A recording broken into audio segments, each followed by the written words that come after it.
রাত পোহানোর আগেই ঈদের আনন্দ বিষাদে রূপ নিয়েছে। ভোরের আলো ফোটার আগেই সড়কে ঝরে গেছে অন্তত ১৯টি তাজা প্রাণ।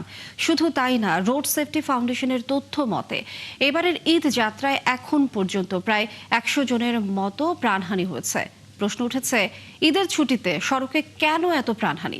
বিশেষজ্ঞরা বলছেন, ফাঁকা সড়কে গাড়ির বেপরোয়া গতি আর চরম অব্যবস্থাপনা এসব দুর্ঘটনার জন্য দায়ী। আশিক মাহমুদ জানাচ্ছেন বিস্তারিত। গোটা জাতি ঈদ উদযাপনে ব্যস্ত। সড়ক তুলনামূলকভাবে ফাঁকা।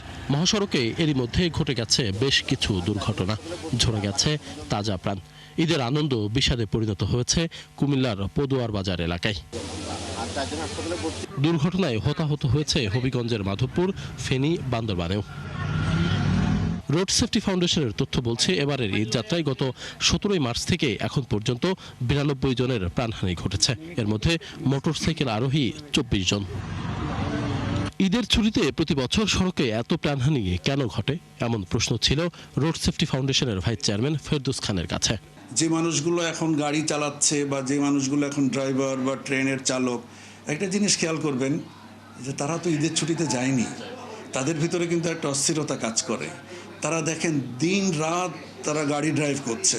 তাদের ওয়ার্ক অ্যান্ড রেস্ট আওয়ার্সটা দেখবেন ঠিকমতো নাই। আর ফাঁকা রাস্তা পেয়ে যে গাড়ির যে গতি মানুষকে মারাত্মকভাবে ক্ষতিগ্রস্ত করে। ধরেন 60 কিলোমিটার থেকে যদি একটা গাড়ি 80 কিলোমিটারে যায়, তার ক্রাশের যে কন্ডিশনটা হয় সেটা 4 গুণ থেকে 6 গুণ বাড়ে। সঠিক ম্যানেজমেন্ট, আইনের প্রয়োগ আর সচেতনতা ছাড়া এই ধরনের দুর্ঘটনা এড়ানো সম্ভব না বলেও মত এই বিশেষজ্ঞের।